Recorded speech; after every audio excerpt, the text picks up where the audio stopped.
사막 위에 세워진 기적의 도시 두바이. 세계에서 가장 높은 버즈 칼리파를 비롯해 초고층 빌딩들이 숲처럼 하늘을 찌르고 있습니다. 겉으로 보면 단순히 석유 부자 나라라서 가능한 일처럼 보입니다. 하지만 실제로는 다릅니다. 두바이의 석유는 이웃 아부다비의 20분의 1에 불과했고 지금은 GDP의 1%도 안 됩니다. 홍콩처럼 땅이 좁아서 올린 것도 아니고 뉴욕처럼 토지 가격이 비싸서 올린 것도 아닙니다. 그런데도 두바이는 300m 이상 초고층 건물을 세계에서 가장 많이 가진 도시가 됐습니다. 불리한 조건 속에서 왜 두바이는 하늘로 도시를 세웠을까요? 그 배경에는 어떤 전략이 숨어 있을까요? 바로 요약해 보겠습니다.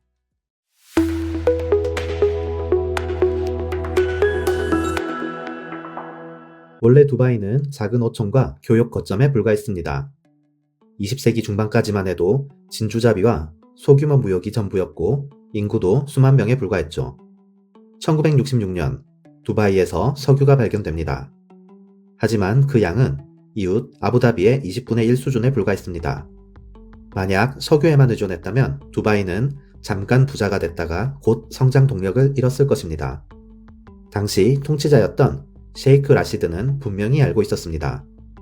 석유는 언젠가 고갈된다. 그래서 두바이는 일찍부터 방향을 틀었습니다. 석유 대신 무역, 금융, 관광을 중심축으로 삼아야 생존할 수 있다고 판단했죠. 1973년 두바이 세계무역센터가 완공됩니다. 39층 149m 사막 한가운데 우뚝 선 이 건물은 당시 중동에서 가장 높은 빌딩이었습니다. 이 건물은 단순한 오피스 타워가 아니었습니다. 우리는 다르게 간다는 선언이었던 겁니다. 바로 이때부터 두바이의 초고층 DNA가 시작됩니다. 1970년대 중반 예상치 못한 기회가 찾아옵니다. 레바논 내전이 발발하면서 베이루트에 있던 금융기관과 무역기업들이 안전한 곳을 찾기 시작했습니다. 그 목적지 중 하나가 바로 두바이였습니다. 인구가 급격히 늘어났고 숙련된 인재들이 유입됐습니다. 1968년부터 1975년 사이 도시 인구는 300% 이상 증가했습니다. 하지만 현실의 제약도 있었습니다. 사막과 바다로 둘러싸여 도시를 옆으로 넓히기 어렵고 기후는 뜨겁고 물은 귀했습니다. 그래서 두바이는 인프라에 집중 투자하기 시작합니다. 1979년 제벨알리 항구가 개항합니다. 대형 선박이 정박할 수 있는 중동 최대 규모의 항구였습니다. 1985년 이 항구 주변에 제벨알리 자유무역지구가 설립됩니다. 외국 기업들이 아무런 제한 없이 노동력을 수입하고 자본을 수출할 수 있는 구조였습니다. 같은 해 에미레이트 항공이 창립됩니다. 정부가 막대한 자금을 투입해 키운 이 항공사는 유럽과 아시아를 잇는 경유지로 두바이를 자리매김시키기 시작했습니다. 이 시기 두바이는 조용히 하지만 확실하게 준비하고 있었습니다. 석유가 아닌 다른 길을. 하지만 진짜 기회는 아직 오지 않았습니다. 그러던 1990년 예상치 못한 사건이 두바이를 바꿔놓습니다. 걸프전이 발발한 겁니다. 쿠웨이트는 이라크의 침공으로 전쟁터가 됐고 바레인은 시아파 불안이 확산되면서 정치적으로 흔들렸습니다. 중동 전체가 불안정해지는 상황에서 두바이는 유일하게 안전한 곳으로 떠올랐습니다. 쿠웨이트와 바레인에 있던 금융기관, 무역기업, 서비스 업체들이 두바이로 대거 이전하기 시작했습니다. 숙련된 인재들도 함께 몰려들었습니다. 숫자로 보면 더 확실합니다. 1993년 두바이 인구는 61만 명이었습니다. 1995년에는 68만 명으로 늘었고 2000년에는 86만 명을 넘어섰습니다. 문제가 생겼습니다. 이들을 어디에 수용할 것인가? 사막을 옆으로 계속 넓히려면 전력망, 상하수도, 도로를 새로 깔아야 했고 비용도 막대했습니다. 그보다는 한 곳에 집중해서 높이 올리는 게 훨씬 효율적이었습니다. 1995년 셰이크 모하메드 빈 라시드 알 막툼이 왕세자로 즉위합니다. 그는 아버지 셰이크 라시드의 비전을 이어받았지만 한 가지를 더 추가했습니다. 세계를 감탄시킬 무언가가 필요하다. 단순히 기능적인 건물이 아니라 세계가 고개를 돌려 두바이를 바라보게 만들 상징이 필요했던 겁니다.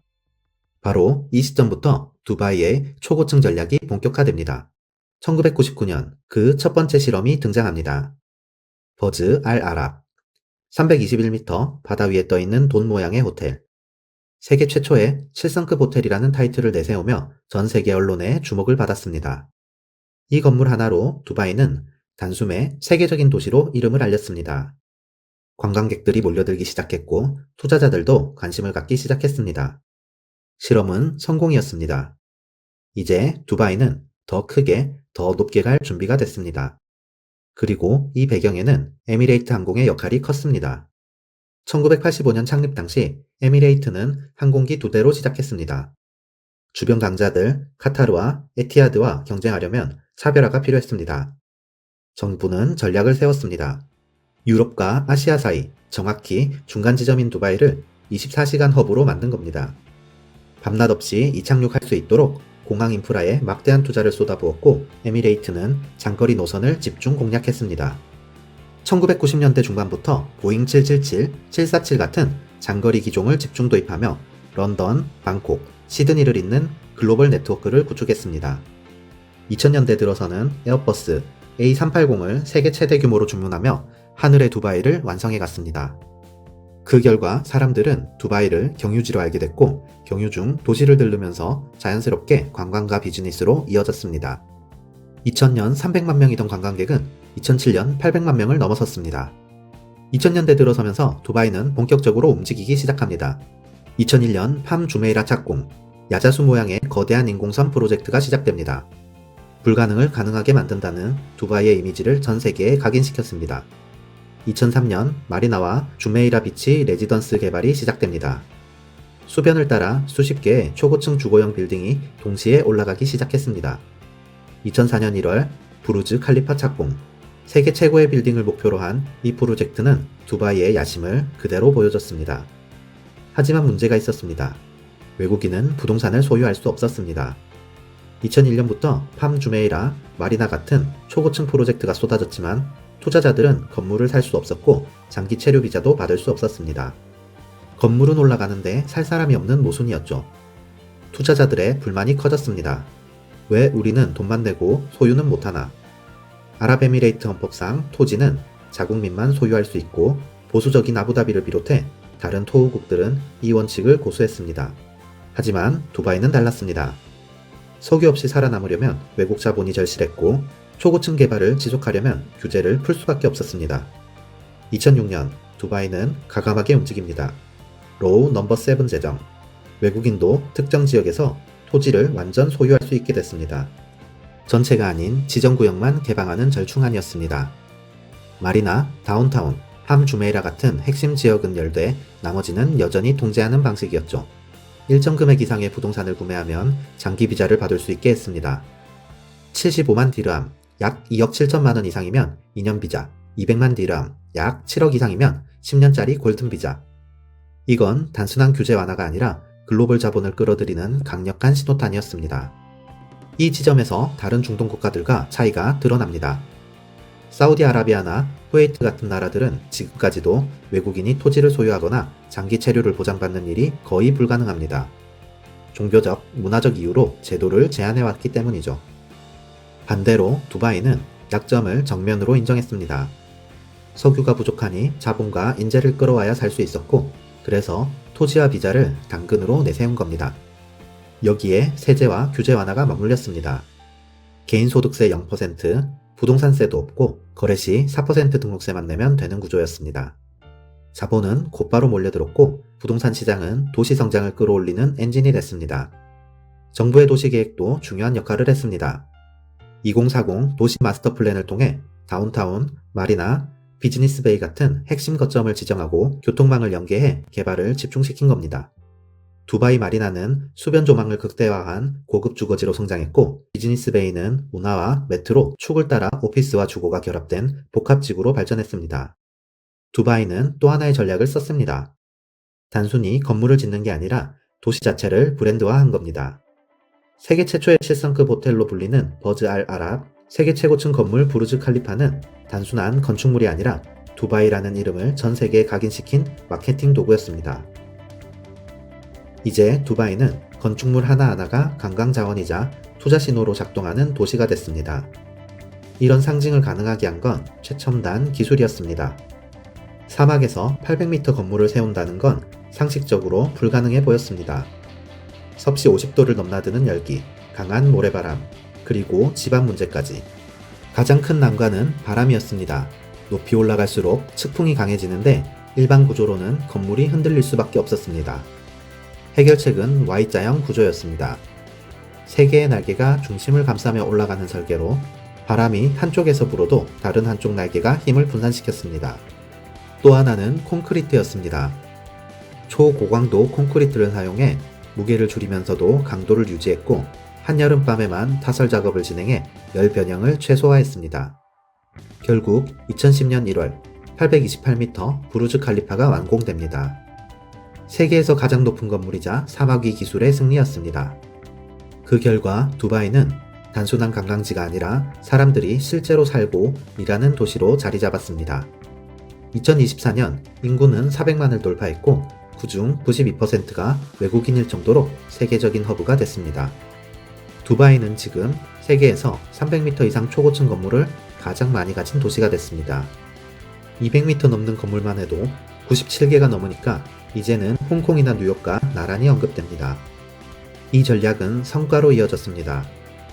관광객은 계속 늘고 두바이 공항은 세계에서 가장 붐비는 국제허브가 됐습니다. 금융과 무역도 빠르게 성장했고 글로벌 기업과 인재가 몰려들면서 도시 경쟁력이 커졌습니다. 하지만 순탄하지만은 않았습니다. 2008년 미국에서 시작된 금융위기가 전 세계를 휩쓸었습니다. 두바이의 발전을 지속시켜오던 자금줄이 마르기 시작했고 순수하게 외부 자금에 의존해오던 두바이의 발전은 급속한 둔화를 겪게 됐습니다. 2009년 11월 두바이 국영기업인 두바이월드가 590억 달러 채무상환 유예를 선언했습니다. 충격이 컸습니다. 건설 현장 절반이 멈췄고 크레인이 녹슬기 시작했습니다. 2010년 1월 개장 예정이었던 부르즈 칼리파는 완공됐지만 공실률이 50%를 넘었습니다. 아부다비가 구제금융을 내밀었지만 조건이 있었습니다. 건물 이름을 바꾸라는 겁니다. 부르즈 두바이에서 부르즈 칼리파로. 칼리파는 아부다비 국왕의 이름이었습니다. 두바이는 조건을 받아들였습니다. 200억 달러를 받는 대신 세계에서 가장 높은 건물 이름이 바뀌었습니다. 2010년 1월 4일 개장식이 열렸습니다. 화려한 불꽃놀이가 터졌지만 건물 안은 텅 비어 있었습니다. 하지만 두바이는 다시 일어섭니다. 2013년 엑스포 2020 유치에 성공하며 새로운 전환점을 맞이합니다. 인프라 재투자가 시작됐고 도시는 다시 활기를 되찾기 시작했습니다. 2020년 코로나 팬데믹이 터졌을 때도 두바이는 기회로 만들었습니다. 다른 나라들이 엄격한 봉쇄 조치를 시행하는 동안 두바이는 상대적으로 느슨한 규제를 유지했습니다. 유럽과 러시아의 부유층이 두바이로 몰려들기 시작했고 2022년 우크라이나 전쟁 이후에는 러시아 자본도 대거 유입됐습니다. 2021년에서 2022년 개최된 엑스포 2020은 팬데믹 이후 두바이가 여전히 세계적인 도시임을 보여주는 무대가 됐습니다. 2024년 관광객은 1900만 명을 넘어섰고 도시는 다시 성장 궤도에 올라섰습니다. 물론 그늘도 있습니다. 초고층 공급이 늘면서 일부 지역에서는 공실 우려가 나왔고 임대료는 최근 20% 가까이 급등하면서 거주자들에게 부담이 됐습니다. 담소화에 의존하는 물 공급 구조, 냉방 전력과 물 사용량 같은 환경 문제도 피할 수 없습니다. 하지만 두바이가 보여준 건 분명합니다. 석유가 아닌 전략으로도 사막 위에 세계적인 도시를 세울 수 있다는 것을. 두바이의 초고층은 건축이 아니라 전략이었습니다. 석유 없이 살아남으려면 세계 자본을 끌어들여야 했고 사막이라는 제약은 오히려 하늘로 올라가는 이유가 됐습니다. 홍콩과 뉴욕은 어쩔 수 없이 올렸지만 두바이는 선택해서 올렸습니다. 불리한 조건을 상징으로 바꾸고 제약을 브랜드로 만든 도시. 그 전략은 성공했습니다. 하지만 2008년 위기가 보여줬듯 외부 의존도가 높으면 언제든 흔들릴 수 있습니다. 두바이는 지금도 계속 올리고 있습니다. 이 도시가 끝까지 하늘에 머무를 수 있을지 아니면 언젠가는 땅으로 내려올지는 앞으로의 선택에 달려 있습니다. 사막 위에 세워진 초고층 도시 두바이 모델 지속 가능할까요? 그리고 만약 우리나라도 특정 지역을 두바이처럼 개방한다면 어떻게 될까요? 여러분의 생각을 댓글로 남겨주세요.